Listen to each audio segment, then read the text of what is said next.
Hello everyone. In this video I'm going to teach you how to start an investigation forensic case.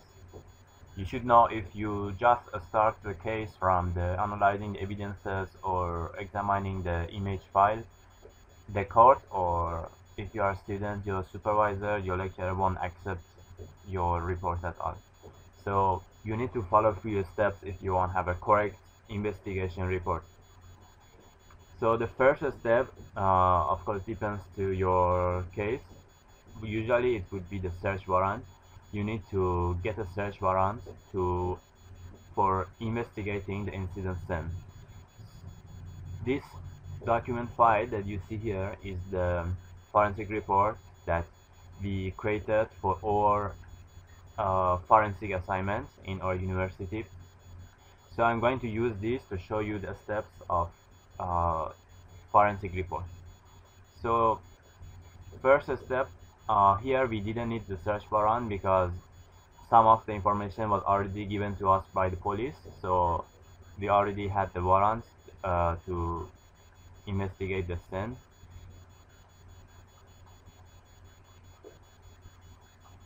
But after we find the suspect, the next step was getting the search warrant.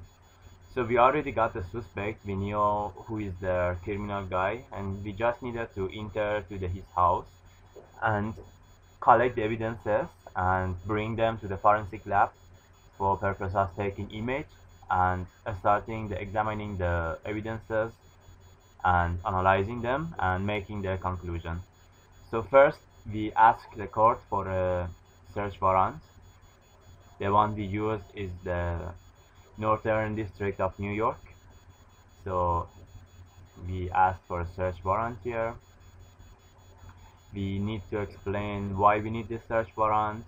We need you need to write a story, the background, that what happened before and where is the location and who is the person that you are going to his or her place for investigation and collecting the evidences. And later, another paper, you need to mention when this investigation happened, when did you visit the place, and what evidences did you collect from the incident scene. And there will be a signature of you and the person who giving you this search warrant. Next step will be the securing incident scene. So let's say you are entering to the house of a suspect. First step is you avoiding everyone except the forensic team to touch any object inside this incident scene. So you need to seize it and you need to secure it. So only the permitted forensic report investigators who can touch objects and collect the information. So it is very important step that nobody else should even touch or enter the investigation incident scene. Next step is you take picture of the scene, the incident scene. If it is a room, if it is a house, you can start taking picture from outside the apartment. Then you go to the take picture of the entrance of the room, so you can see the office building, you can see the room number. Then you start taking picture. It is recommended to take a 180-degree picture from inside the house, so it can cover everything. So you will take the picture, and next step is you will find evidences, but you should report everything in details. So let's say where is the evidence that you found it, where is the location, like let's say it is a laptop, it was below the bed, or it was over the bed, above the bed. I mean, it was, I don't know, if you find a DVD, if you want a pen drive, did you find in the pocket of the jacket of the suspect or whatever. So you need to take picture of the evidences, and you need to create a first step of a chain of custody, that you mention where you found it, you mention what was the object that you found it with details, the time and the date that you collected, who was the person who collected, and you need to witness in the incident scene who is monitoring everything, and you need his signature. He can be a neighbor, he can be a suspect. Also, he can be one of the forensic teams. So you create this. Next step is you want to carry the evidences to the forensic lab. It's a very important step because if you don't follow the correct procedure to moving the evidences to the lab, the court won't accept the evidences. So there will be no value for your investigation, even if you find any evidence to prove that the guy or the girl is guilty. So you need to have a forensic paraben anti-static evidence bag. It is anti-static, it is paraben, it's not letting any signal going out or coming in from the device, because the suspect can have some techniques to destroy the data or change the data by wireless, or the container should be first anti-static and paraben. You can search in the Google for the sample of the digital forensic bags, then you will find more about this. And you need to label it. You need to say what you found there, you need to say where you find it, you need to say who found it, and the time and the date. So this is what we made: the time and the date, the location that we found it, what was the object. You make a short explanation about the object, and then you bring it to the forensic lab. You carrying to forensic lab. In the forensic lab, there will be one of your colleagues that will collect the device from you. So you will pass the device to him. You need his signature, and there will be needed your signature on a paper to prove that this case have been collected from you and from this place at this time, and at this place at this time it has been collected in the forensic lab by who. After that, the next step is you need to take date and time on your forensic device that you are going to use for investigation. What we used was the Linux Kali. It's a new version of Backtrack, and there are all the needed tools inside for investigation or penetration testing, whatever. So first you type the command date to get the date and time before starting taking the image from the devices. Okay, here is the important part. Here you are going to take the image from the device, and you should be careful. Use a device to protect the source evidence from being written on and being damaged. You can find these devices, you can just Google it. It's a device that changed the permission for the source device as a read-only.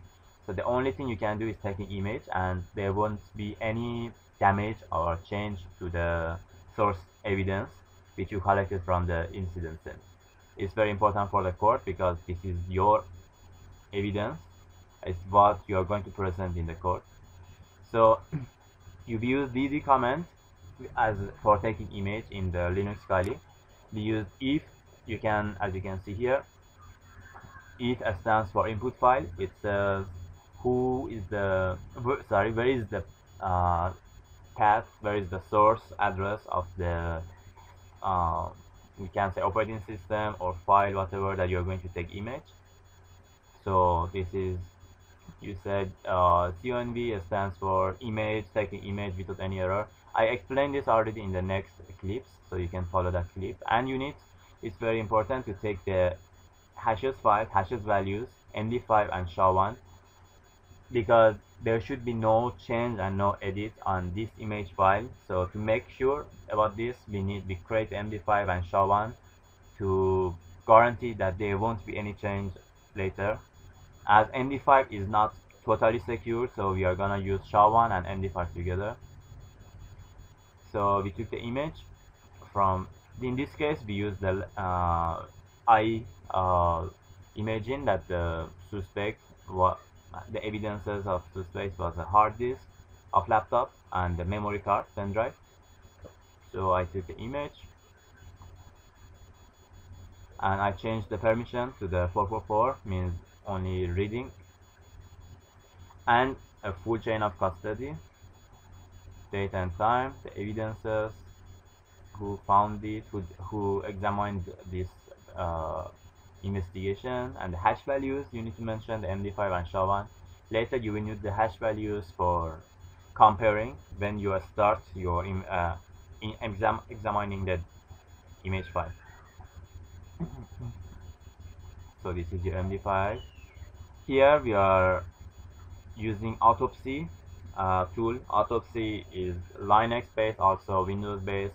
You can use everywhere. It's a free open source tool for investigation. So you can use Autopsy. If you can use also Encase, but it's not a free tool. Also you can use PK Imager. It's a good tool also. You can use it in Windows, but in this case we were asked to use only Linux tools, so we use Autopsy. It works fine. So we compared it, the MD5, so everything was fine, everything passed, the test was passed. Okay, here we start Autopsy tool. So first you need to give a name to the case, you need to give a description. I explained all of this already. So after you finish finding the evidences inside the image file, it's all the evidences we found: email addresses, network connections. You can find network connection in case you have a live image. Yep. So this is all the evidences we found. Then you will need to create your full chain of custody. It's very important. Okay, the evidence object, evidence specifications, evidence location, and if it is a zip file, is it password protected or not? If it is password protected, what is the password? So you need to explain everything. You need to give a fine functional analysis that what devices were involved in this case by the suspect. So he was using the keyboard, he was using the serial port. You need to explain why. You need to explain the probability of the percentage of how much was he using these devices, between 1 to 10. Here are all the evidences we found. You need to create a relational analysis, to explain what is the process. So it should, all your evidence report, investigation report should be very simple and clear, so everyone who doesn't have any knowledge about forensic should be able to understand all the reports.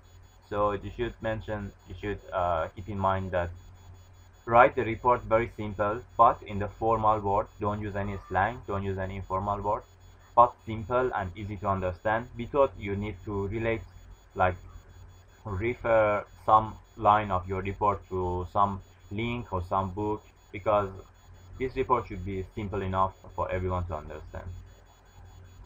Then you will go for legal discussion and implications. So you use all the evidences that you found and the background of the story. Then you come out with your own idea that what happened, why suspect do this, how did he do this.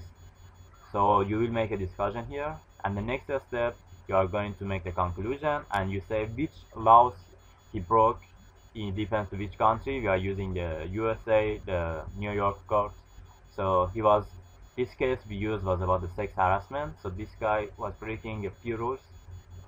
So then you need to do a research to see if in this case someone is going to break these rules, what will be the punishment for him later, and you need to suggest the punishment to the court. So that's all you are going to do. And if you are a forensic investigator, you will be an expert witness, so you might need to be in the court. They might question you, so you need to be very clear about all of this, be very sure about the judgment you're making, because they are gonna to make someone guilty or innocent depend to your judgment. So make sure that your judgment is correct, and then you can put some references, but as I said, keep the report very simple. Yes. Thank you everyone. I hope it be useful for you. I hope you follow my next videos. Thank you so much and have a good day.